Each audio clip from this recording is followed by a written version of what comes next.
Today we're going to hear from two great leaders. They're world leaders, in fact, in the areas of agriculture, food, and environmental issues. What they have to say about the current global and local volatility and radical changes may foretell for our world and our food system in particular some thought-provoking and challenging ideas about our food system.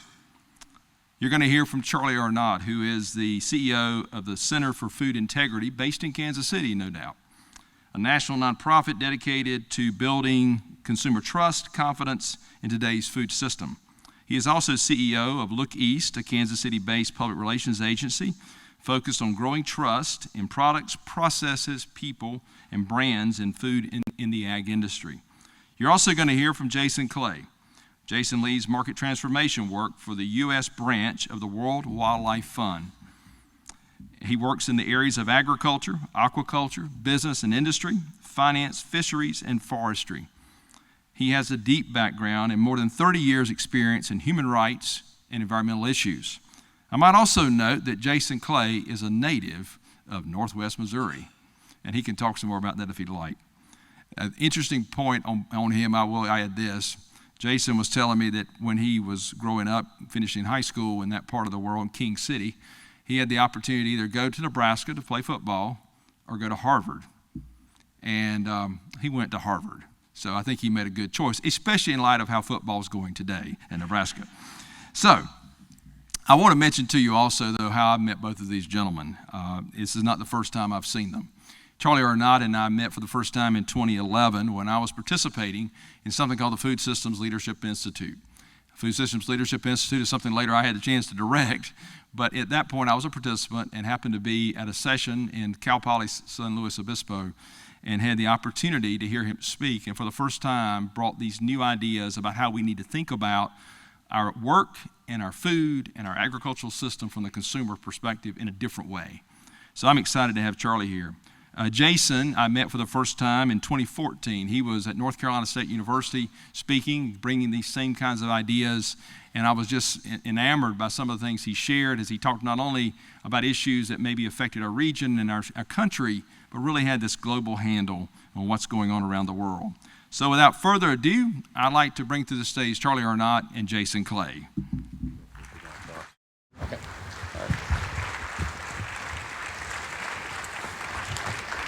And I'm going to turn it over to Charlie. I think you're going to lead off, and you're going to see a tag team here like you have never seen in the food system world. I'm delighted to have them. Charlie, I'll turn it to you. Great, Marshall. Thank you so much, and I really appreciate the opportunity to be here. Congratulations to you and the university for focusing your Extension and Engagement Week on all things food. It's a critical issue. We really appreciate the opportunity to be here, and it's a unique opportunity that's not afforded in many other places. Jason and I have had the pleasure of working together and collaborating over the years, and we'll probably have a little give and take on some of these issues as we'll comment on each other's topics. We hope that you will participate as well by submitting questions. Marshall clearly will have some questions, and for those of you participating online, we want you to be engaged in the dialogue as well as we continue to go forward. So we've structured this as kind of 5 lesser-known facts and 5 opportunities that each of us have, and if I'm using my math correctly, that gets a total of 10. So we'll try to work through that, and I'll get started. But I was really pleased to hear you give a historical perspective, because I'm going to offer an historical perspective for point number 1, and that's growth in the number and complexity of ESG issues. Now I'm going to go all the way back to December 7th of 1941. That moment changed agricultural history, changed obviously U.S. and world history, and it changed the trajectory of U.S. agriculture. Because after the bombing of Pearl Harbor, the United States decided to join the Allies and participate in World War II as a full participant, no longer just supplying munitions and food, etc. And at that moment, food security and national security became synonymous. And the signal went out to agriculture to grow as much as you can, to produce as much as you can, at the expense of nearly every other attribute. So for the last 80 years, we've been focused on increasing productivity and throughput as a primary metric of success. And so when you talk to corn growers, you talk to cotton growers, you talk to soybean growers, pork producers, cattle producers, dairy producers, et cetera, they're always talking about we are producing more product using fewer resources, but the focus is on increasing productivity. And that was really essential at that point in time, and it created the culture of agriculture for the last 80 years, is the focus on output. Over the last 20 years, we've seen a shift in that. Initially, it began with a discussion around corporate social responsibility, or CSR, and then we integrated the concept of sustainability, which was broadly defined as being green, and Jason may have a more well-defined definition of sustainability. But all of that was kind of viewed as an external affairs function. We've now seen a transition, led not in small part by the financial markets, the capital markets, to what we're calling, what is now referred to as ESG, and those initials stand for environment, social, and governance. And you're able to put a number of different socially relevant topics or issues under each of those headings: environment, social, and governance. Jason has phenomenal expertise in all of those. We'll talk about those, and we'll talk about some of these in a little more detail. What's fundamentally different about the introduction of ESG is this is no longer just an external affairs function. It's being integrated into business functions, and because the capital markets are paying attention and they're measuring performance. So we have the Financial Accounting Standards Board, or FASB, which sets the rules for accounting. We now have SASB, the Sustainability Accounting Standards Board, which is going to set some structure for how we measure and report sustainability progress. We manage what we measure. And so the measurement of these activities, the measurement of our ability to perform and the outputs will now be integrated into the financial reports of leading organizations, which means it's going to become more a part of the culture of agriculture and food as we continue to go forward. And we'll talk more about that as we continue to have conversation. But that really picked up steam over the last 2 years during the pandemic for a wide range of reasons. Obviously, the increased climate change that we've seen, the racial tension that we've seen that hasn't really reached a peak that we've seen recently since 1968, and the variety of other issues that are now coming to bear. And this list is not exhaustive. We did some secondary research and identified more than 250 different topics that somebody in the food system is working to address under the headline of ESG. So there will be additional challenges around the impact of food and food production on people, animals, and the planet today and over time. So we need to anticipate that and prepare for that, because it's not going to be just a sole focus on productivity and throughput any longer. It's going to be a focus on what is the actual impact to others? What is the actual impact on society? And a growing number of consumers and other stakeholders, including the financial markets, are willing to say, we respect and appreciate your focus on productivity, but we want other attributes to now have the same level of focus and the same level of priority. And so we need to not look at this as an either or, but both and, as we continue to go forward, because the pressure to address these other issues is simply going to continue to increase. And what's fundamentally different now is that your performance on those issues is now going to be measured and reported in the financial markets. So what's the opportunity that goes with that? First, embrace this shift in social expectations. For too long, there are those in agriculture who have embraced the party of no. Right? We can't do this, we're not going to do it, we don't want to do it, we're going to pretend it didn't happen, whatever the case may be. You can adopt that posture, but if you do so, then your only opportunity is compliance once it's become mandated, and then it's simply a commodity and a cost of doing business. There's no opportunity to extract additional value or become a preferred supplier if your first position is no, rather than saying, how can I become a preferred supplier or extract a premium by being an early adopter in some of these activities and being an early adopter in addressing some of these challenges. The other one, and this is where really we need all of agriculture to come together, is we really need to work collectively to assure equitable distribution of the cost and value associated with ESG demands. Jason can speak to this much more eloquently and in more in depth than I can, but there is cost and there is value. Restaurants and retailers have determined that more than 90% of their emissions come from their supply chain.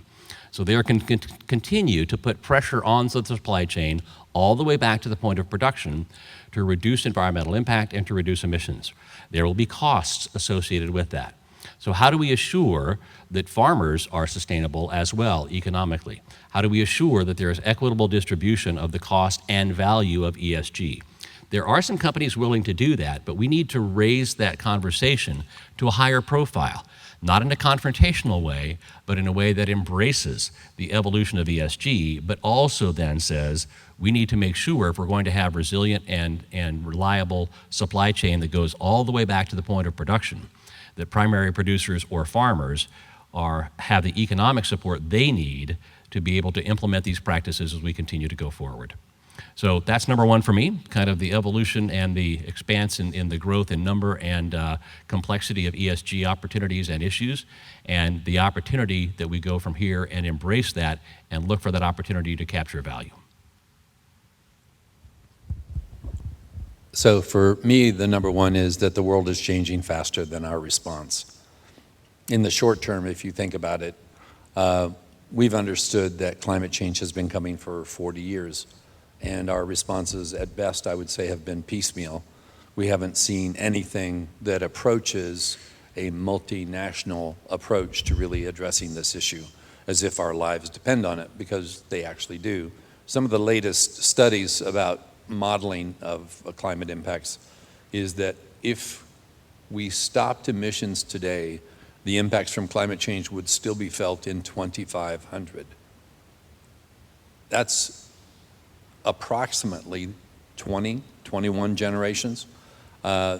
Most Native American groups that have been the most far forward thinking that I'm aware of are thinking in terms of 7 generations. Nobody's thinking in terms of 21. How do we deal with 21 generation changes? I think we need to start identifying pathways and lay the groundwork and assume that others will build on them later. But we need to get started sooner rather than later. There's been a connection between food and culture and food and civilization. It's no accident that it's called agriculture. It's very much part of who we are, what we eat, etc. I think that looked at another way, the landscape is strewn with civilizations that failed because they expanded beyond their ability to produce food for their populations. How many of you have ever heard of the term Earth Overshoot Day? Okay, so that's the day when scientists have calculated that we have used the equivalence in resources that all the renewable natural resources on the planet in their present state would produce in a year. This year, when that calculation was first made in 1970, it was about 1 year of use to 1 year. So it was on December 31st, you'd achieved your Earth Overshoot Day, which was maybe half a day. Today, Earth Overshoot Day is July 28th. So anything after that is like with a bank account, we're living on the principal, not the interest. And I think that's probably the best way to think about it. So how do we take some of these big problems and start to pick away at them? How do we think about changing them? There is no question that where and how we produce food has had more impact on the planet than any other single human activity. So it is both a driver of climate change, but also being affected by climate change. So we need to be working on food in 2 different ways in this regard. In any process like this, there's a period of awareness, then there's a period of kind of, I don't know, agreement, if you will, and then more consensus, and then the development of a strategy, and perhaps piloting or documenting what people have done around that strategy, and then you go to scale. So 30 to 40 years into a discussion of climate change, do you think we're at agreement yet? Do you think we're at consensus yet? We're certainly not at a strategy yet, and I don't think we've got scale on our mind yet. This is not unusual. I work in the environmental field, and I've been working on issues like deforestation and overfishing for many, many years. And there's still issues with deforestation and overfishing. We haven't solved those problems yet. We keep kicking the can down the road trying to get a good enough solution, but it's not a good solution. But I think now we're being confronted by even different issues. Let me just put a couple on the table. A lot of people know what post-harvest loss is, certainly farmers, traders, etc. And people, because of their own purchases, know what waste is, food waste. because of shrinkage in the grocery store, in your refrigerator, after a meal, takeout, etc. But there is a new category now that I don't think anybody's talking about, and that I would call climate loss.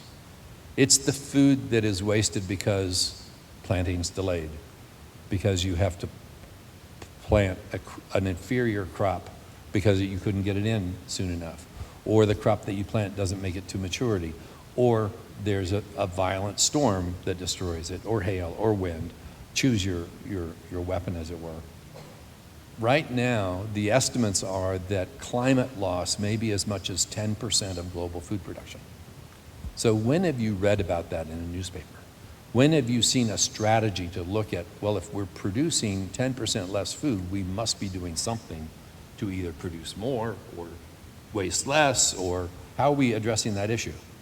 Nada. There's another piece of work that I think is really important here, and that is that the studies now show that climate change will affect net primary productivity. So it's not just what we use. Climate itself is going to reduce the productivity of soils, of fisheries, of algae in oceans, of forests, of grasslands, by 10 to 15% within 20, 25 years. So what that means for a farmer or for a food system is that we have to tread water faster, or we have to swim faster to basically remain where we are. And if we want to get ahead and actually produce for those 2 billion more people that are coming, or anticipated, that are going to have more income and consume even more than we do on average today, where's all that going to come from? So these are some of the questions that I think we need to be teeing up in this discussion. Next slide. So where are the opportunities? It seems to me that we're beginning to see that producers are already starting to plant different crops. I noticed on the drive over from St. Louis yesterday, I saw at least 8 to 10 fields, big fields of sorghum. That's new. And yet that's exactly a crop that is adapted to drier climates. It's deeper rooted. It has great foliage. It has a lot of organic matter. It can build soils, especially if you can figure out a way to do no-till around it. It's just got so much biomass that is going to be a little bit of an issue. But can we take the anti-nutritionals out of it so you can actually use it for poultry and pork feed instead of corn or instead of soybeans so much, or at least in substitution for part of it? So I think these are some of the ways that we need to begin to think about new crops. But now this is happening at individual farmers level. How are farmers learning from each other? Where are the platforms for them to actually learn from each other? If one farmer is learning something, that's one learning curve. We can't afford to have 10,000 learning curves just in Missouri alone, and maybe 1 billion learning curves around the planet. But we also can't afford to have 50 learning curves in land-grant universities. We can't have 200 learning curves in governments. We can't have 10,000 learning curves with companies. We've got to find ways for people to share information more quickly so that we can all learn more quickly. Because at the end of the day, we're all in this together. Producing more food more sustainably is something that we all depend on doing. So what are companies beginning to do about that? I think that is where we're seeing action sooner than elsewhere. We're seeing more long-term contracts where they are beginning to contract with farmers, not on the price, but on the volumes, and on 5 years or 10 years, so that those same farmers can use the contract as an asset to borrow against and invest in more resilient production over the long term. We're seeing what we call whole crop purchases, where the downstream buyer will agree to buy not just what they contracted, but they'll buy the entire crop. Because if a farmer produces enough extra to make sure they've met the contract, all that food's going to be wasted otherwise. So even if you pay a lesser price for it, getting it off the farm and getting it into the food system is something that's very important that we need to start looking at now. But I think the key to all of this really is going to be learning how to share information. That people see this as a way to learn faster, not as a competitive advantage. Sustainability is not about a mark on a product. It's odd, for example, today, that if a product is sustainable, you expect to pay more for it. Why shouldn't you actually be paying more for the product that isn't sustainable? It's costing the earth. There's a lot of complaints about subsidies and government programs, and maybe we're spending too much, or we're spending it on the wrong system. We're reinforcing the system that we've got rather than the one we need. And all that's, I think, good for discussion.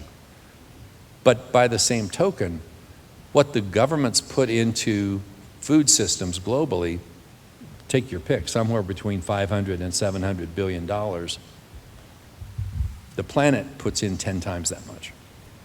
The planet is subsidizing food production. You see it whenever you see mud in a stream.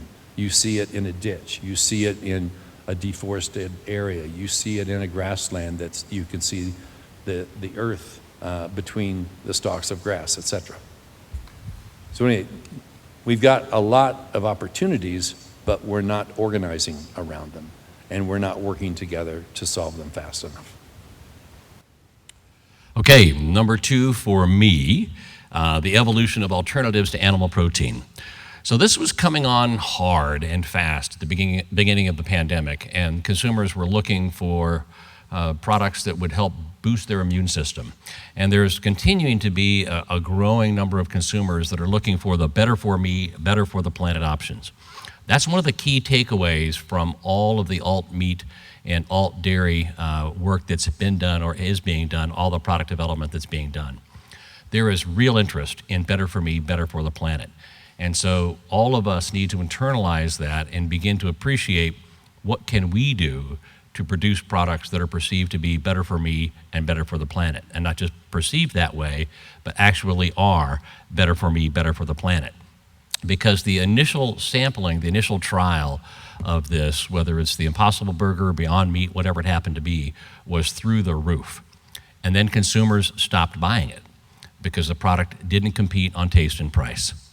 So we're going to talk a little bit more about that and what happens in the next iteration, because the market for this aren't true believers. The market for these products aren't vegetarians or vegans. There aren't enough to justify the capital. I was talking to a friend in the venture capital community a couple of weeks ago, and he said there are 80 products currently competing for a shrinking shelf space in the alt meat category. About maybe 10, maybe 20% of them will survive, but the capital that has been poured into those is a reflection of the desire to support better for me, better for the planet products. It's also to support a new category at retail. Rarely is there a new category that's actually introduced into the supermarket. So the opportunity to become dominant in a new category generated a lot of interest from investors as well. So the demand for better for me, better for the planet is real, and it's growing. And we need to internalize that. I think there are some in agriculture who have looked at kind of the downfall of the current alt meat category and said, well, we told you so. This was just a fad. It's not going to survive. Maybe, but we'll talk about where it's going to evolve from here from my perspective. But the lessons that we can take away from this, one of them is that the interest in better for me, better for the planet products is real and growing. As I said before, the current alternatives, the current iterations, do not compete on taste or price. And at the end of the day, if you can't compete specifically on taste, you can't compete because there's only a certain number of consumers that are going to be true believers that are going to buy a product if it doesn't meet the taste profile or the price point that they're accustomed to or that they're willing to pay.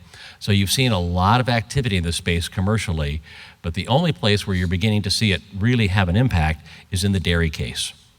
So what's different about the dairy case? It could be that close enough is good enough in some areas, right? So the dairy alternatives are white, they're emulsified, they're sold in the dairy case, they're sold in similar packaging, and if I'm using it on cereal or to flavor my coffee or for some other purpose, and I'm not drinking it as a glass of milk, or perhaps even if I am, it's close enough. And so we've seen greater penetration in fluid dairy alternatives than we have in any other sector, which is really interesting. And that sector has exploded as well. Virtually every nut or grain on the planet has been converted to some kind of dairy alternative. You can buy spelt milk on Amazon if you're interested. Honest to God. You can go online and buy spelt milk if you'd like to buy some. So it's really interesting that you can look at this and say, okay, where are we going? The target market for all of these are flexitarians, people who really want to do something that's better for them and better for the planet, but the products today simply don't meet that demand, particularly when you get to price and taste. So where do we go from here? Because the competition is far from over. This competition is a long way from being done. So the opportunity, as I see it, is to really lean into that desire for better for me, better for the planet alternatives, and talk about how you are making progress on that. So for example, if you are a meat, dairy, or beef or chicken producer, poultry producer, generally the products you sell have a single ingredient, which is attractive to many. You've got micronutrients and macronutrients that oftentimes can't be found in other products. You continue to work on improving your environmental footprint, which is going to become a requirement as we continue to go forward. So lean into this and talk about what you're doing to meet that desire for better for me, better for the planet products, as to simply resisting them. The other thing is to really understand and appreciate that the current consolidation and integration that we're seeing, or rationalization that we're seeing in this market, will mean that the survivors will be stronger and they will be significantly better. So in 5 years from now, the 10% that survive will be able to compete on price and taste. And at that point, it's an entirely new game. So don't assume that this competition is over. It's not. I kind of look at this in a similar way to the dot-com bubble that happened back in 2005. There was all of the irrational exuberance, and if you had a website, you could attract capital and people would invest in you, and boom, it burst. We're seeing the same thing happen now with meat alternatives. So that capital is likely to be washed out. The survivors will retrench. They will improve their formulations. They will amalgamate science and technology from others. And in the next 5 to 7 years, versions 2, 3, 4, and 5 will be markedly better than what's in the market today. And it will be much more competitive. And once it reaches parity on price and taste, then it's game on, because that's what it has to achieve in order to be competitive long term. So I'm beginning to feel a little bit like the wet blanket here. Because I think there are a lot of problems, there are some opportunities, but I think if we don't understand the conditions that we're facing squarely and try to address them, then we're being very foolish. So let me continue on this rant, if you will, a little bit. So what we're seeing now is that crops and animals and pathogens are all moving toward the poles and away from the equator. And that's true of fish as well. As oceans get warmer, the fish schools are moving. This is disrupting food everywhere. And we're already have about 140 million people displaced from climate change, with the expectation it will be 1 to 1.5 billion between 2040 and 2050. That's 1 in every 8 people. Imagine 1 in every 8 of you in the audience being displaced to a new home.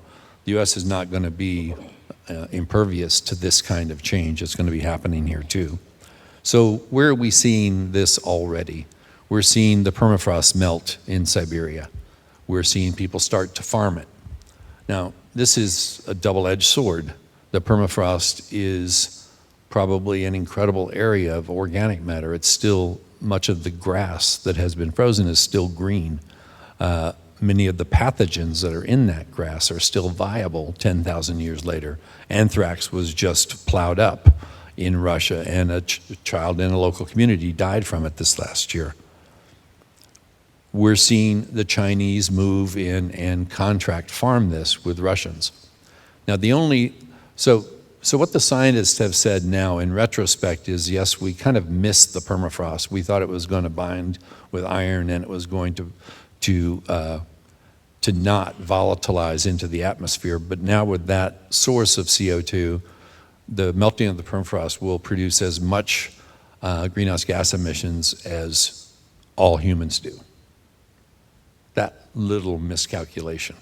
It does lead one to wonder sometimes about the science of all this. And I think making do with better science is what we're confronted with. We're never going to have perfect science. We seem to have muddled through the coronavirus pretty well with imperfect science. I think we've just got to get the move on and do the same thing with climate change. We've got to, as they say, build the plane as we fly it. Now,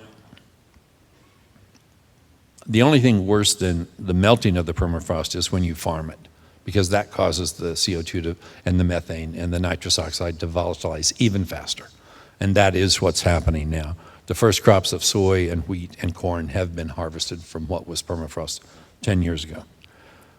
Canada is also moving into massive pulse and soy production in areas that could never be plowed in the past. So we're losing prairie grass in both the upper western Midwest in the grasslands, but also into Canada. Canada is exporting 2 million tons of pulses to India every year. Russia seems to be intent on exporting to China. The northern Great Plains is now producing wheat and soy and corn from areas that couldn't have been farmed in the past, had never been plowed, in fact, because they weren't viable, and now they are. What we're seeing in the U.S. is the movement north of crops like soy and wheat and corn and cotton about 20 to 30 miles a year. Doesn't sound like a lot, but it kind of adds up to 200 to 300 miles a decade to, 500 miles or 1,000 miles in half a century. These are not insignificant distances. I remember giving a talk in Chicago. I don't think it was the one you attended, but where I showed a map that suggested that cotton would reach I-70 by 2040. And afterwards, a person from Kansas came up to me and said, we're growing cotton north of I-70 already in Kansas. And so when I was driving across the middle of Missouri, I was looking to see if there's cotton already, because there will be soon. In fact, Illinois, southern Illinois, will be one of the big cotton producing areas by 2050, 2060, and by 2070, Des Moines is expected to be. And then it moves north into Minnesota. This is how crops are moving. Farmers probably are not going to be moving that fast. And so what are they going to be growing, and how can they adapt? That, in fact, is your job. And so you're going to be needing not to know all these things, but to help set up the systems where farmers can learn from each other and learn from other farmers and learn from universities that may not be in Missouri, because there are extension groups in Texas that handle cotton better than the University of Missouri does. It's just a given at this point in time. So I've mentioned plants, but animals are going to be moving north as well. It's too hot for mammals. When you have a certain number of days over 90 or over 100 every summer, that's very hot for mammals. They're going to be, even poultry, but they're going to be moving north, and they're going to follow the feed. And so those industries are going to move north. The question is, what is going to be in a place like Missouri? Next slide. So I think what we're going to find is that marginal areas are going to become better. We're going to find that there are longer growing seasons for certain crops, and they can move into other areas where they couldn't be grown in the past. That explains cotton. But I was just with a Vermont dairy farmer who said that before the last couple of years, they couldn't grow 90-day corn because they didn't have a long enough growing season. Now they can grow 105-day corn. And that's kind of how fast things are changing for farmers. There's also going to be new foods and new feed ingredients that farmers are going to have access to. I mentioned sorghum. Algae is going to be another one, grown in water rather than on land. We're just now exploring with the world's largest pet company the capture and use of carp out of the Mississippi River system to use for pet food as a way to hold in check an invasive species. There's going to be a lot more invasive species with climate change, because animals are going to be migrating as well. But I think the big opportunity that all this points to is focus on gene editing and CRISPR and looking at not just plants and animals, but also at gut organisms, at soil organisms, at pathogens, at weeds. There's many ways to skin a cat, as they say. So if we can go after the weed instead of the row crop, or if we can go after the pathogen instead of the domesticated animal or plant, then we can do the same amount. And I think that type of work is starting to happen now. But the biggest gains, I think, in the next 20 years are going to be on soil health and what we know about soil and soil organisms. Great. Thank you, Jason. Okay, reinventing the supply chain. Marshall mentioned some of the trials that he had going to the grocery store and finding things out of stock. I doubt there's anybody either here in person or watching online that didn't experience the same during COVID. Out of stocks were endemic across the entire food system. So we're beginning to think about, as I talk to food companies, what we're hearing more is how can we design our systems to be just in case, not just in time. And so they're looking for ways to become more resilient, and there are lots of opportunities. One of them is ingredient flexibility. There are 21 ingredients in a Totino's pizza roll, right? And General Mills knew that the Totino's pizza roll, a lot of heat and serve products were incredibly popular during the pandemic because I can pick them up in the freezer, I can put them in the oven, I can get them on the table, there's some comfort food, this all works really well. So there was tremendous demand for Totino's pizza rolls, but guess what? They couldn't find all of those 21 ingredients on a consistent basis. So they put together a special group that really focused, and it included procurement, food scientists, label and regulatory, people in their kitchens, et cetera, that took this on collectively to say, what can we do to become more resilient and more flexible in our ingredients? They now developed 25 approved recipes to create Totino's pizza rolls. So it's great for General Mills, but it also provides other opportunities. What if some of those other ingredients have less impact on the environment? What if some of those other ingredients have higher nutritional value? What if some of those other ingredients allow them to engage with disadvantaged farmers or farmers that they haven't been able to on a regular basis because of scale issues? So it gives us the opportunity, once you create flexibility in the system, to look for new ideas, right? Disruption is the catalyst for creating change and for challenging the status quo. And so I have no reason to believe that the food scientists at General Mills would have looked for an additional recipe if there hadn't been sufficient disruption to force them to challenge the status quo to go, what are we going to do now? And companies are looking to find ways to create more resiliency in their supply chain, which now gives us the opportunity in agriculture to begin to ask the question, what can we do to help our food partners become more resilient? The second thing we're really seeing is SKU rationalization. So the SKU is just the barcode that identifies an individual product. And you may have noticed when we saw things that were out of stock, when they began to come back into stock, not everything came back in at the same time or the same pace, and some products have never come back in and will never come back in. So when you talk to people at Coca-Cola and Mondelez and other organizations, what they did was to say, okay, if we can't get all the aluminum we need for cans, or we can't get this ingredient, or we can't get that ingredient, let's focus on those products that are core to our business and where we generate the most margin. What they discovered was their business was actually healthier, and they generated more profits by reducing the number of SKUs. So if you are in love with diet vanilla, caffeine-free Coca-Cola, I'm sorry, it's gone, and it's not coming back. Right? So if you've gone down the soda aisle, it's one of the aisles where you can really appreciate this, where there are many fewer facings, but those facings are much deeper because they've gone back to kind of the core offerings that they've delivered.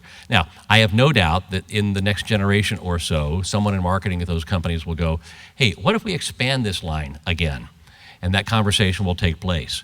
But one of the ways that companies dealt with the limited ability to secure all of the products they needed was to rationalize the number of SKUs, limit the number of products they were producing, and they actually found that that made them more profitable in many cases, so they're not changing that behavior. So a lot of the things that went away are not coming back because they've now decided this is the more effective way for them to run their business. The other thing we're seeing, and I think this is just the tip of the iceberg, is backward integration and portfolio diversification. For those of you that are Costco shoppers, I am one. You know, the $4.99 rotisserie chicken is a staple, and every time I go in to buy one, I spend $250.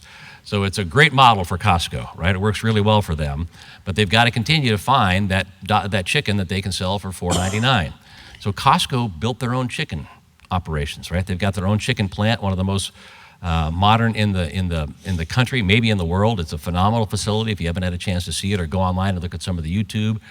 Significantly reduced water usage, significantly reduced labor requirements, so they can continue to offer that chicken.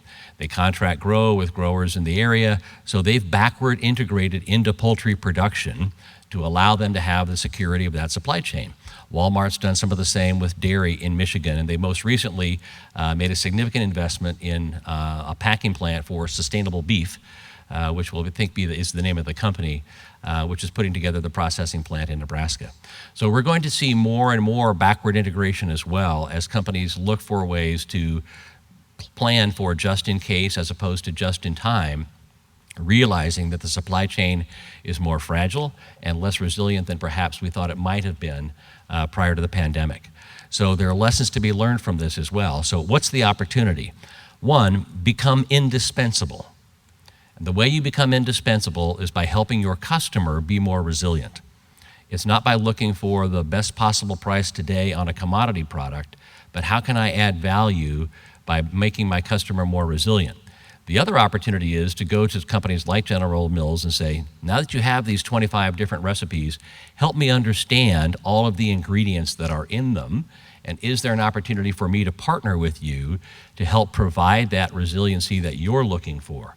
So rather than simply looking at what can I do to maximize my price on a commodity product, what can I do to add value by increasing the resiliency of the supply chain?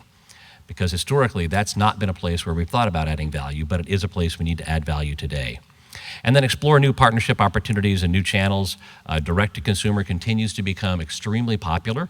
It's growing exponentially as a result of what we've seen during the pandemic, and the barriers to entry have been reduced dramatically.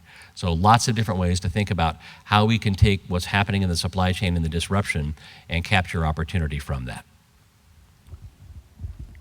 So now I'm going to digress for the first time and go back to something that Charlie mentioned about the Costco plant. Basically, one of the problems they were trying to solve for was that by ordering chickens to be produced in so many different places around the country, they had a very hard time getting the exact same size, same taste, same flavor profile chicken every time. And it was simpler to try to do that themselves. But I think in addition to all the things that he said about that, they actually worked with outgrowers for the eggs and for the chicks, as well as for the chickens that were raised. They had long-term contracts with soy and corn producers in the region to provide the feed that they would need. We went so far as to try to get them to organize these groups as some type of legal status with the company, socios or other actors, so that they could actually gain access to Costco's healthcare system. Because that's one of the things rural areas need more than anything else, is good healthcare at affordable prices. And if being a part of the Costco value chain would allow you to access that, I think it could have been a really good thing. They couldn't make it happen, but those are the kinds of things that are going to start happening. Because I think right now, it's clear that global supply chains and even local supply chains like that one are probably some of the most inequitable institutions on the planet from a DEI point of view, from a diversity, equity, inclusion. And companies are seeing that, and they're realizing that. And they will start finding ways to make it work going forward. In a very similar type of situation, but in a global supply chain as opposed to a domestic one, Mars has entered into 15-year contracts on cocoa that give premiums for producers who plant cocoa on degraded land rather than clearing forest. They give they have a base price, which is the average low price for the previous 10 years. It will never go below the average of those 10-year prices. And then there are 3 rewards or premiums producers get for performing key environmental impact reduction, and 3 for key social impact reduction. In short, producers can make 3 times the price for cocoa by working with Mars on this system, because Mars is setting up a system of suppliers forever, for the future. People make enough money and have access to a long-term contract that lets them borrow money, plant trees that have 4 years before they produce and still have enough income to live on and take care of their families. This is a new thing in the cocoa world. This is why there's been so much child labor in cocoa. If a farmer makes 56 cents a day or 80 cents a day in Cote d'Ivoire or Ghana, what are they going to pay labor? Well, turns out not very much. And that's why you get things like child labor. So these contracts are intended to really address those issues. So, issue 3, what are farmers going to produce? And what are their markets going to be as a result of climate change? And I think here we have to realize that a lot of farmers are going to stay in place. They're not going to migrate with the crops they knew how to produce. So they will continue to grow some of those crops in areas that are best suited for them, but they will also try new crops. They'll probably grow more crops in total and smaller amounts of them. This will have implications for their equipment needs, for their labor needs, for all kinds of things. So we're probably going to see farmers working together more than they have in the past, because they can't all afford separately to invest in each of these new types of equipment. In fact, growing up on a farm in the 50s and 60s, this is what farmers did in the old days. They shared equipment because nobody could afford to buy it outright. It was only when it was fence post to fence post and it was 2 crops that you could suddenly start affording to buy the kinds of equipment that you used. So we're going to see more and more of that type of thing happening going forward. What are the opportunities? In Brazil in I don't know, 1970, 1980, sugar growers grew sugar. By 1980 and 1990, they grew sugar and ethanol. By 2000, they produced sugar, ethanol, and electricity by burning the gas. They were full energy plants producing equal amounts and equal revenue streams from each of those 3 things. So those are the kinds of things that I think we're going to see more and more of. U.S. dairy right now. If they were just selling dairy, they would be having a hard time. And we've gone from 60,000 dairy producers to about 35 plus right now in the last decade. So dairy has been hard hit. What can they do?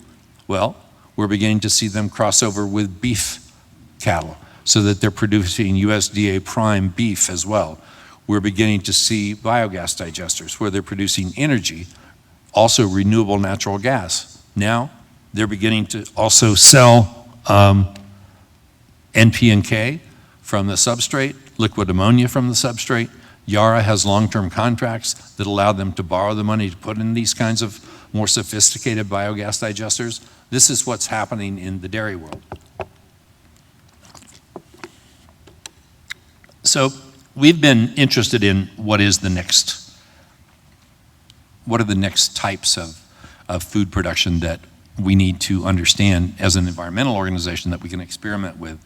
And one of the things that we did was, after I gave a talk at the Danforth Center, we began to work with people in St. Louis, a couple dozen different organizations in the mayor's office, with Bayer, with Danforth, with Missouri Botanical Gardens, et cetera, to look at what a vertical ag operation in the city of St. Louis would look like using stranded assets. So brownfields using heat and water from a thermal power plant that's going to go out of existence in the future but hasn't yet, so there's still this availability. There's cheap land. There's also stranded assets in the form of people in St. Louis that are unemployed that can be brought to bear. That project has just now went through a period of bidding, and I think a dozen people tried to get the contract to do that development. One ended up getting it, and they will break ground in December or January. It'll be a 5-acre vertical farm, 60 feet tall, probably the biggest in the US and maybe one of the biggest in the world. St. Louis has agreed to create a center of excellence for vertical ag so that they can test different genetics, different types of of worker models and also automation for harvesting, different energy systems, different heat loss systems, different safety protocols. Nobody's really had a major safety issue yet with these vertical ag situations, but it's only a question of time before that happens. So we need a center of excellence. There are about 150 operations in the U.S. This, we think, will probably be the center of excellence in the U.S., but also maybe globally for some time to come.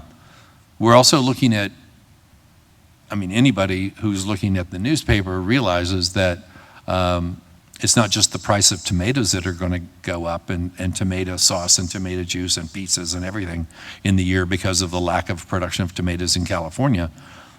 It's that most vegetables are going to decline in California. So our question was, where's the next California? And as we looked around, we began to see where has the same amount of land, what area has the same amount of water or more, abundant labor that's probably lower priced, lower land prices. And we came to the conclusion that the mid-delta in the Mississippi, where the Arkansas River comes together, including the Boot Hill of Missouri, you could begin to think about at least parts of the California agriculture system moving there. But instead of building it piecemeal and add on over a 100-year period, you could start with a totally different structure where you could actually have staggered plantings so that you could have permanent labor systems that were employed full-time with benefits and retirement plans. You could also have worker equity or profit sharing set up into the system so that producers are getting some of the value that's downstream. You could also have communities selling bonds to finance this type of production system rather than just financing local schools. This would be an income source for a community over the long term that would keep younger people and that would provide income in towns. But I think the bigger issue probably from the farmers' point of view that are staying around after crops begin to move that they've been used to is to start growing environmental services that they sell in conjunction with their products. So we're beginning to see farmers sell carbon or sell greenhouse gas emissions reductions with the commodity crops that they're selling. We're also beginning to see farmers who, and virtually every farmer can tell you which part of their land is less productive. We're seeing them look at that land now with a different eye. They can produce more carbon or they can produce higher quality water effluents off of that than they can crops. So why don't they actually link that up to the crop they're selling and sell that to downstream buyers? And that's beginning to happen. We can see them creating habitat and biodiversity.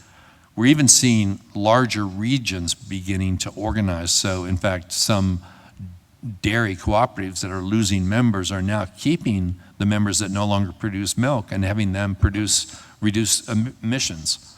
Produce carbon sequestration by planting trees and other things. There are ways that different farmers can come together and bundle products, not just across a single farm, but across a whole system. So I think we're beginning to see more moves in that area, and as the markets get better, we'll definitely see that happening. And it's going to be driven by the downstream buyers, not so much by the speculators on carbon. Okay, great. I'll move to number 4. I realize we're running out of time here, so I'm going to go a little more quickly on these last two to try to pick up pace a little bit. I really believe we are headed into the golden age of ag technology. This is an exciting time to be where we are in agriculture, and particularly ag technology, because there is a new felt need for what ag technology brings to society. Historically, there's been a relatively low felt need beyond the farm gate.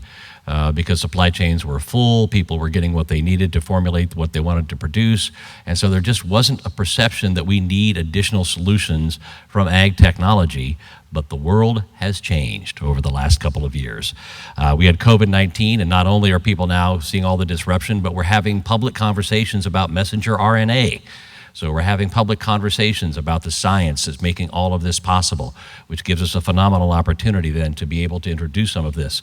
I'm a big fan of gene editing. I agree with Jason that this is going to be one of the crucial technologies, as well as other new technologies that come into play. And we clearly saw with the Biden administration recent announcement in support of biotechnology that the administration is getting behind that to support it as well. Food inflation is now causing people to rethink, do we need different kinds of food systems? What else can we do to create more predictability in pricing? Because this is the kind of inflation, again, that drives change because people demand it. The war in Ukraine, the disruption that has caused across global supply chains continues to be a factor. And there are other changes that we've seen, whether it's extreme localized weather events or other activities, that we simply need new tools to solve some of these problems. We don't have all the tools that we need today to be able to address some of these pressing issues. So it's a great time to be in agriculture and embrace ag technology, because society is now talking about ag technology in a very different way as well. The caveat to that is that social acceptance requires investment, right? These products, these services, these technologies will not simply be accepted on their own. Science is foundational for acceptance, but it's not sufficient. Science tells us whether or not we can do something. Society tells us whether or not we should. And what we've learned from previous generations of ag technology is just because we can doesn't mean society believes we should.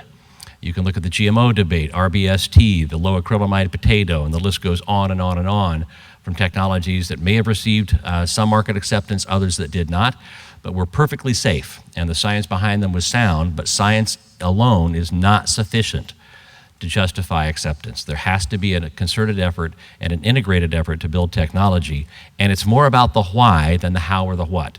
People are interested in the motives and how will these benefits accrue to society. Don't just focus on productivity and output. That's the post-World War II mantra for agriculture that is no longer persuasive. You have to focus on what are the benefits that accrue to the environment, to animals, to people in very different ways, because that's the technology that will generate much greater support. And also understand that transparency is absolutely essential in building trust. We struggle with transparency as a concept in agriculture. We tell people, look, we have nothing to hide, but it's none of your business, right? That doesn't fly in today's environment, because when everybody expects to be able to access any information they want from their smartphone, we have to be engaged in this conversation. And transparency is no longer just about disclosing, it's engaging in dialogue, because people want to have the opportunity to engage and learn and be connected. And so it requires a different skill set, but most importantly, it requires a different mindset to be able to embrace transparency and the need to generate acceptance if we're going to be successful going forward. So the way I define this is that we're at the end of commodities as we know them. Commodities based on physical properties, commodities based on weight, on humidity, on brokens, on foreign matter, on color, etc. Those were the definitions of commodities that we lived with for 150 years, but now we're looking for something different. I think it's just important to go back in history just for a moment, and I'll do this quickly. But commodities were invented right after interchangeable parts, and it's not an accident, because up to the 1840s, every bag of grain from a farm went all the way to the processing plant in that bag. It was not added to others. It was not mixed. It was kept identity secure. Once the common definitions for number 2 yellow corn or soybeans or the color of cotton and all these things happened, then you could start mixing them, and that's what gave commodity traders the efficiencies that they have built up over time. But right now, I think what we're moving to is a time where people want to know more. Next slide. So they want to know about traceability. They want to know where a product was produced. They want to know about transparency, about the how of how it was produced. The traceability is not just to a country, but also to a region or to even a specific farm, or at least a group of farms. They want to know the transparency. Was there child labor? Was there deforestation? Were there other attributes that are carried as liabilities embedded in the products you're selling me or that I'm selling to my customers? It's not a question of need to know, it's a right to know. If I'm buying this product from you, there is no black box. You got to open it up and show me what's inside it, and I need to know about it. And we've just been negotiating with some feed companies that include traders because they don't want to tell the buyers what's in their product. But with greenhouse gas emissions and embedded greenhouse gas emissions from deforestation connected to something like soy from Brazil, if any product has soy from Brazil in it that is not deforestation free, then that will be the single largest source of greenhouse gas emissions in that product. Period. There's nothing bigger than that because of all the carbon that's from the deforestation. So this is becoming much, much more of an issue, and I think we have to figure out how to move this forward. Just to put it in another perspective, which may bring it home a little faster, one of the world's largest trader buys soy in Brazil. They claim that 96% of the soy that they buy is deforestation free, and they can trace it back to the farm and the polygon where it was produced. But 4% isn't. And maybe 1% of that 4%, they probably kind of know where it's from, but can't prove it. They take that 4% and deliberately mix it with the 96%, adding all of that carbon to all the soy that they're selling. That company makes $18 million just on the 3% margin on that 4% of soy. But what they pass on to their buyers is $44 million worth of carbon at $10 a ton. That's the liability that the buyer is going to have to pay for. And that's why people have a right to know. And that's why downstream buyers are getting fed up with traders not providing this information, or with feed companies who are often very similar to traders. They don't want to give the information either. Okay, excellent. So my last one, as we get close to lunch, is probably appropriate. Food as medicine. This is really interesting. In the U.S., we spend more on diet-related health care than we do on tobacco-related health care. A lot of people don't realize that, but diet and health are obviously very closely connected. We did a research project with the Academy of Nutrition and Dietetics and FMI, the Food Industry Association, and there's growing interest in food as medicine from a public health perspective, from a cost perspective, from a productivity perspective, and from encouraging people to embrace habits that ultimately encourage longevity and healthy lifestyles. So when we think about food as medicine, there are a couple of different ways to think about it. It's about promoting health and well-being. That's for millennials and Gen Z. Those two cohorts now account for the majority of the U.S. population, but they're really interested in how can my diet, how will my diet, how does my diet impact my health and well-being, my level of activity and other activities. There's also a growing group of boomers who are interested in how can diet help me manage chronic disease. And so on both ends of the age spectrum, you see people who are really interested in food as medicine and the role that it plays. And then improved nutrition security. This is crucially important, and we'll talk on the next slide just a moment about food safety. When we think about food safety in the food system, we generally think about the absence of pathogens that cause illness. When the public thinks about food safety, they think about it more broadly. Is this good for me? Will it be good for me long term? So it's not just the absence of pathogens that cause illness, it is this something that's going to be healthful for me? So they confound healthfulness and safety in that conversation. But those who are interested are really interested in how is this going to help me improve my lifestyle and increase my longevity. So the opportunity, we identified 4 of them in the research that we did. First of all, gut health. There's a growing awareness of microbiome and the role that the microbiome plays in overall health. And so what can I do with my diet to enhance and support my microbiome? Inflammation, intolerance, and allergies. There are a growing number of people who are impacted by those, either from their diet or from disease, and are looking for diets that will help them reduce inflammation and reduce the likelihood of an allergic reaction or other intolerance. Diabetes and heart disease. A growing number of people are interested in what can I do to make sure that my diet has a positive impact on my health, particularly if I have a chronic disease like diabetes or health disease. And then, as I mentioned before, foodborne illness and food security, food safety, they are all kind of intermingled, but food security also includes those who are food insecure. And how do we make sure that we provide for those who are food insecure in a way that encourages them to think about food as medicine as well, and the role that food plays in a healthy, active lifestyle? So I think the final point, which I hope by this point is obvious, is that sustainability is a pre-competitive issue, particularly when we live on a finite planet with apparently more people coming with more income and more consumption. We've got to figure out how we can all live on this planet and do it more sustainably. And there are signs. Let me just give one example of what I think is kind of state of the art moving forward. Next slide. So I've worked with a group of salmon producers for about 20 years now, and we independently with academic researchers develop standards. And about 2010, the CEOs of 17 of these companies decided that these were good standards. They would actually help them, but that the reputation of the industry is only going to be as good as the worst performer.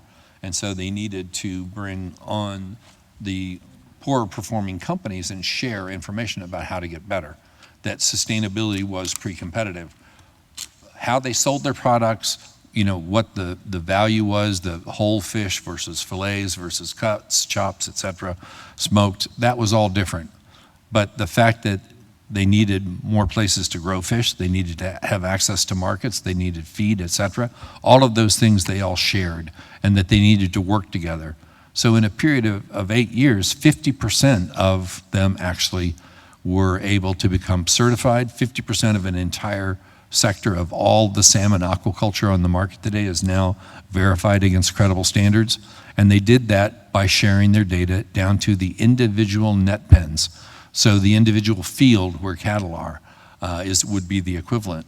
They shared all their data about treatment, about feed, about escapes, about how to deal with overcrowding and density, etc.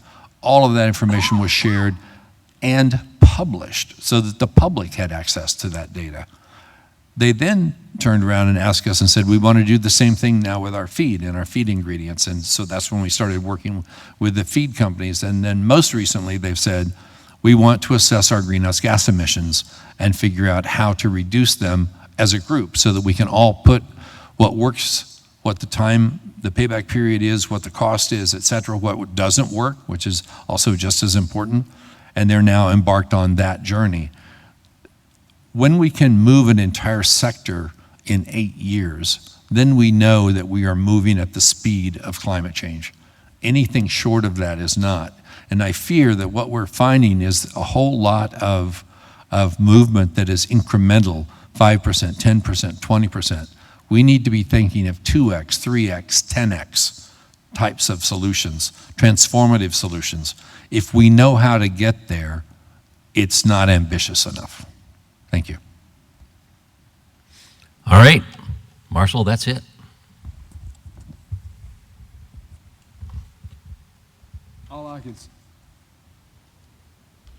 All I can say is, my goodness, what a wonderful overview of so many compelling issues that I think all of us probably at some level wrestle with and think about. And so what I'm going to do is I'm going to take about 7 or 8 minutes here. I'm going to ask you a few questions, and then we're going to have some from the audience. So Rob, if you want to get ready, he'll be leading some of that on the floor, he and Mel. And then we're going to close this thing out. But one of the things that came through as you guys were talking was that a lot of this change, and that's what we're talking about, transformation, and it's truly transformational. It's not just subtle change. It's not incremental. You're talking about major leaps, is being driven by companies, corporations. Tell me what's driving them, from both your perspectives, to get involved in this. I mean, there's obviously been some resistance for years in some of these areas. I think you talked about 40 years knowing some of this stuff and didn't make a dent in it for 40 years, really. But what's causing it now? What's causing them now to get engaged in this? And I'll let you guys take it from there. I'll offer kind of 3 drivers that I see. Perhaps the most compelling is going to be investor pressure, where BlackRock and others have established benchmarks that they expect for ESG performance, and it's being incorporated into your financial reports in ways that now the SEC is going to require. You've got SASB setting up standards, et cetera. So that's probably the most compelling business case that we see. Consumers, a growing number of consumers are actually aligning their purchasing behavior with their values. Historically, we've not seen that. People would be happy to sign a petition or complain about something, but when they went to the grocery store, their altruistic self was replaced with their economic self, and they bought whatever was the greatest value, right? So we didn't actually see a change in purchasing behavior. Starting to see that, some of that is generational. The third one, which is interesting, is recruiting and retaining talent. And I think that's oftentimes overlooked by companies. We worked with a company that, as they were kind of doing all of their evaluation and employee engagement work, they discovered that not having a sustainability platform and not having a sustainability strategy was a huge gap in their ability to recruit and retain. And so we helped them put together a program that would address the key issues that were relevant to their values and to their brand, that would also be relevant to the employees that they wanted to hire. So investors, the capital markets, some consumers, and the ability to attract and retain Gen Z and millennial talent. I'd say those would be the three big drivers that I see. So for me, I think companies have, more than producers or more than countries, have had much more of an interest in managing the planet. They are multinational. They operate in many countries. They know that their supplies, their products depend on having more sustainable production in those different areas. What climate change has done is really up the ante. It's kind of like COVID in the sense that climate change's impacts are going to be variable, and they're going to be rolling the same way COVID's impacts were. And so what that means for companies is that they've almost had to double down on a lot of their supply chains. So they have to have a supply chain from Latin America, but also one from Asia. Because if Latin America has a bad growing year, they need to have product coming out of Asia. So that means they've got surplus that they've potentially contracted. So how do they get rid of that? Well, they need partners that are other companies that have the same issues that they do. And so we're seeing them begin to work together in a way that they never have before.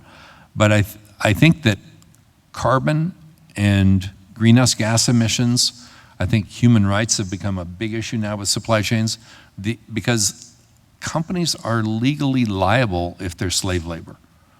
CEOs can go to jail. Well, in fact, if an organization like WF takes money from a company that has slave labor, my CEO could go to jail too. And so these are things that are being prosecuted in the US today. So this is something that makes them much more aware of their supply chains and wanting to know exactly where and how things are produced. Next question, Jason, I'm going to go to you first, and I want you to tell us a little more. You've said two things today that Missourians have got to be interested in.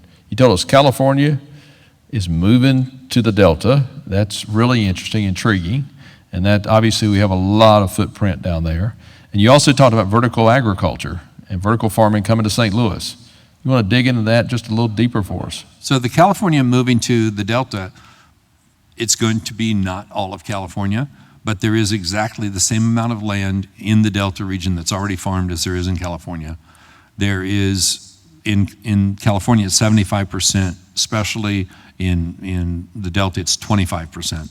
But even the row crops in the Delta are laser sighted for irrigation. So there's a lot of really good land that could very easily be California. What's going to grow there is going to depend on what happens with the heat. But the bigger issue is probably going to be the pests. And what can we do with genetic engineering now to reduce the use of pesticides and other things that we didn't have as a tool when California got started? I mean, California is growing food on a desert by importing water. Well, we don't have that luxury. We actually have rain, sometimes more than others, but we do have rain. So I think that's where the Midwest and the Mid-Delta could come in to produce at least some of those things, and at least for certain markets, because we might see 3 or 4 next Californias around the U.S. The reason we raised this, though, was every country has a California, and nobody's asking this question. Where's the food going to come from when our area changes and we no longer have that producing food? We've got to anticipate these problems if we're going to have a smoother, more resilient transition from one system to the next. In terms of the next California, also, look at a map. If it gets too hot in Arkansas, just go up one junction and you got the Missouri and the Mississippi. Same exact configuration. You could produce just as much there. So it's not limited just to that, or even just that. It could be both at the same time. In St. Louis, what we're seeing is now that there's going to be about, it looks like 10 long container size aquaponic units that are going to be attached to high schools in St. Louis to teach people about how this works, about what it would be like to work in a factory like this. I don't know what all the benefits are, but I know that they're paying $16 an hour plus benefits, plus healthcare, et cetera, in this particular operation.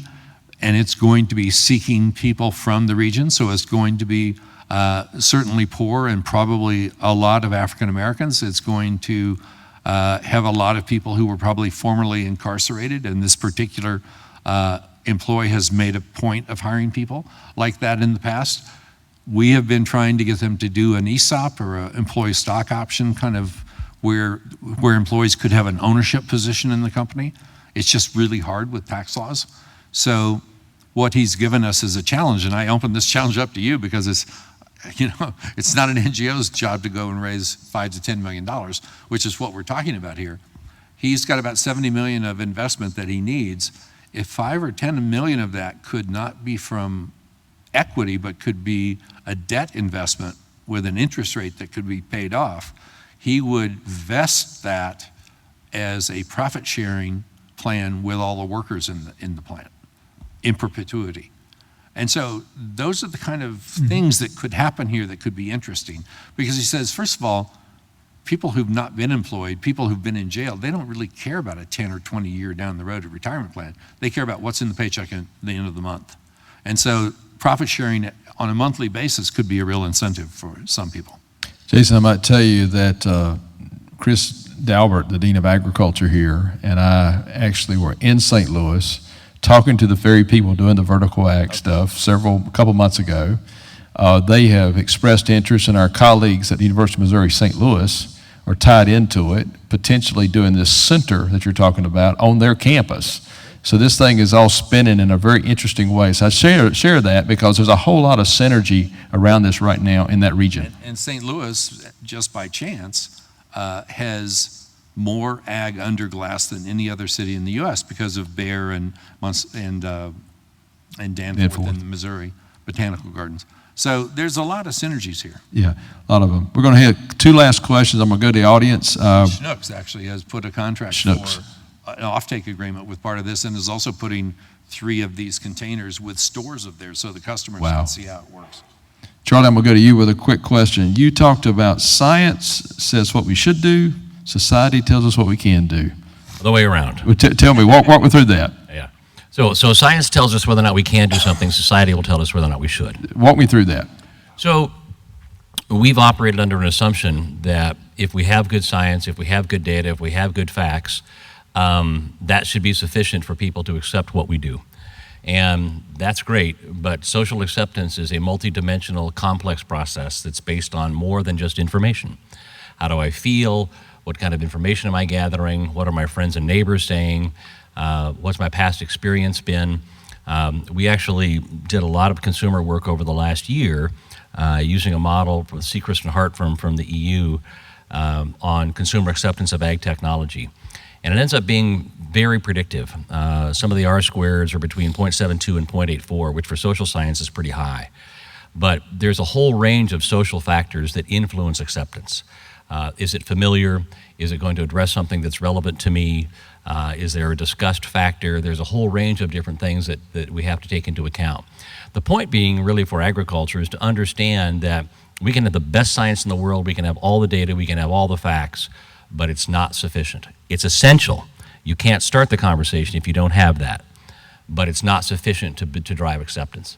So acceptance is a social process, not a scientific process. Great statement.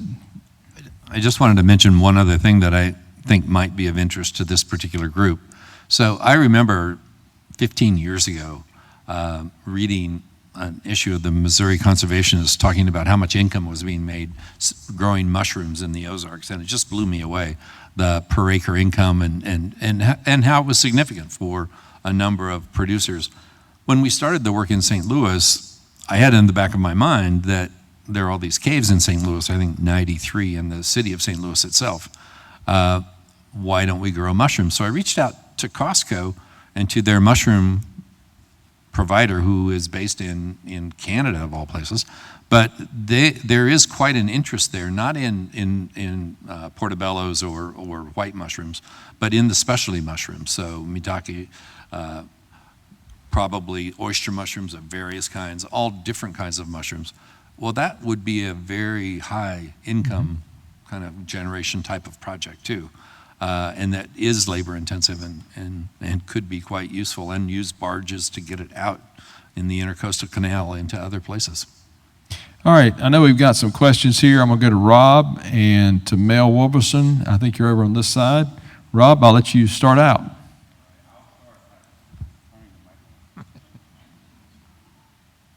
If anybody has any questions, feel free to come down and ask your question. You're more than encouraged to.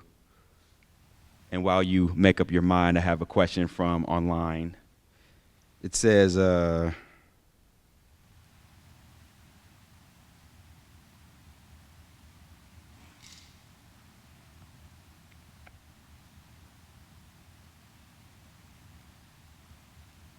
please help us understand how plant-based meat protein is better for me, better for the planet, especially when compared to fully grass-fed and grass-finished beef, and where soils are too poor for growing row crops, but good enough for grass.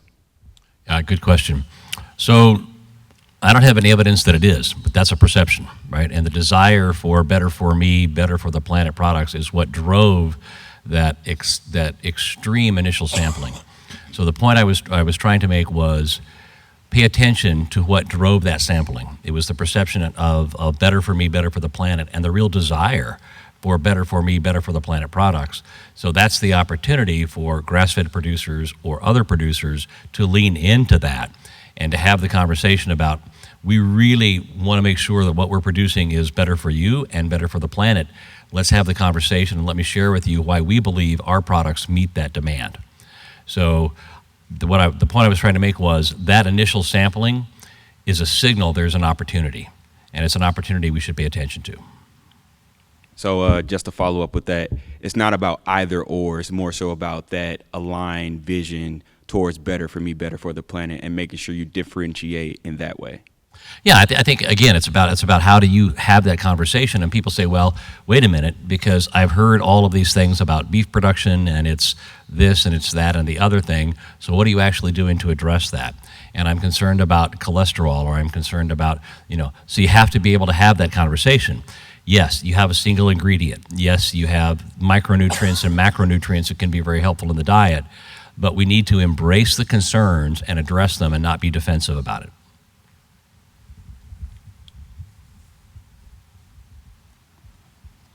And feel free to go to either mic. Hi there, Annette Kendall with Extension Business and Innovation.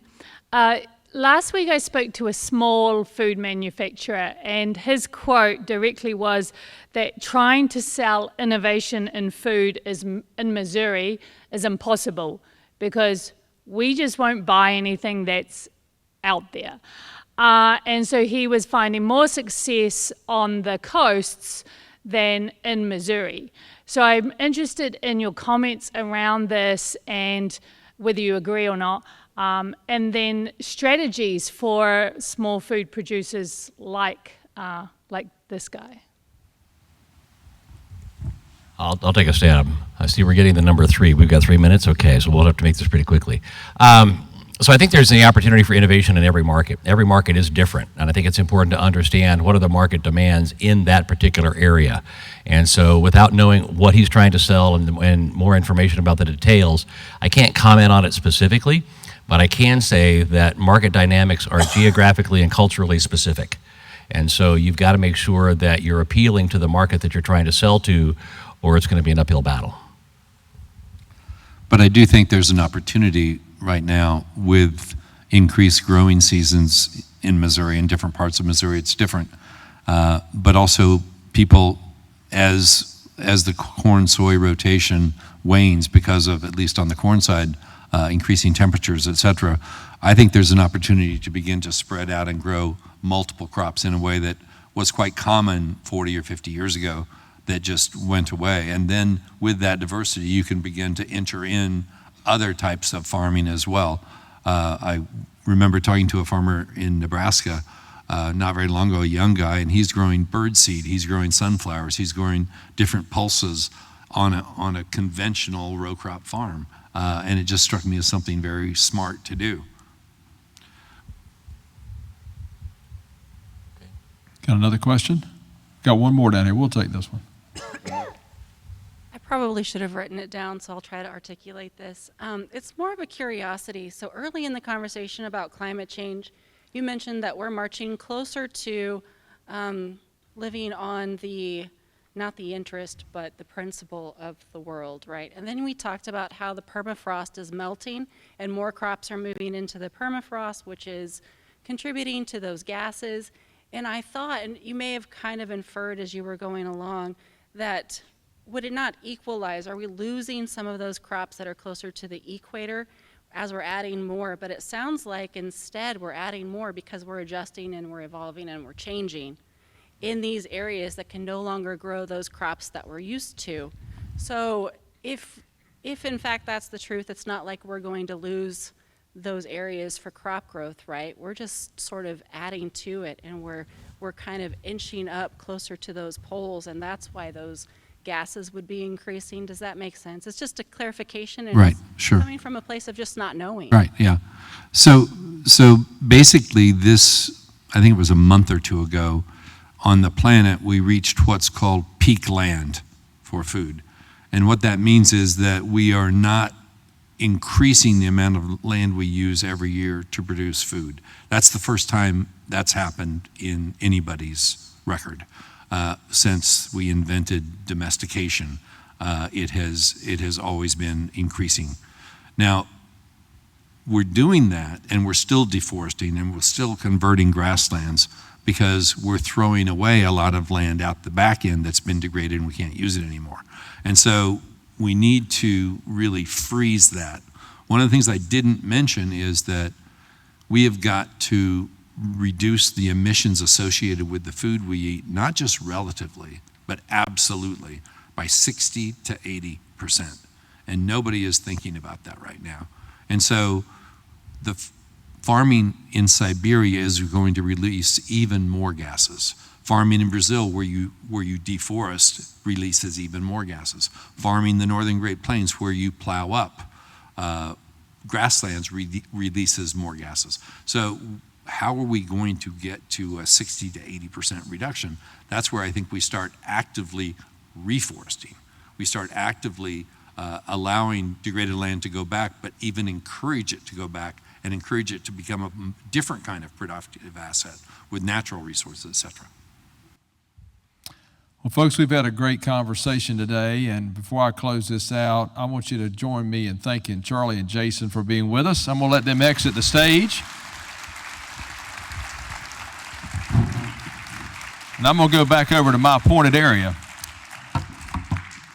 You know, one of the things that we always like to do at these is cause people to think, because I think that's been a lost art in our society.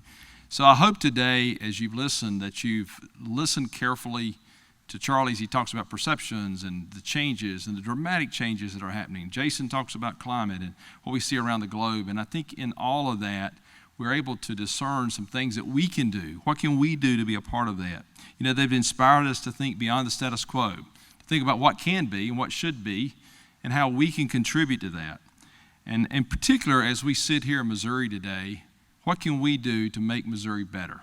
Because that, at the end of the day, it's for us, as you've heard me say before, those of you who have been around me, it's really about two things. We serve Missouri and we deliver Mizzou. And in this case, we deliver not only Mizzou, but the land-grant university and all our sister universities within the system. This has been the kind of future that we can, talking about the kind of future that we can build for our children and those next generations here in Missouri and around the world. This week gives us that opportunity to stop, think, and really process what we should be doing to make our world better. And that's been a part of our ethos in the university, as well as those of us who work in extension engagement throughout our lives. I wanted to tell you today, too, that we've already identified what next year's theme is going to be, so I'm going to let it out of the bag right now. You know, we've talked about workforce and broadband and health, and this year's food. Next year it's going to be all about youth. And we're going to focus on youth and all the issues and the many challenges they're facing, but yet the many opportunities they have. So you can already start thinking about that, and we'll say more about that throughout the next couple of days about what we'll be seeing there.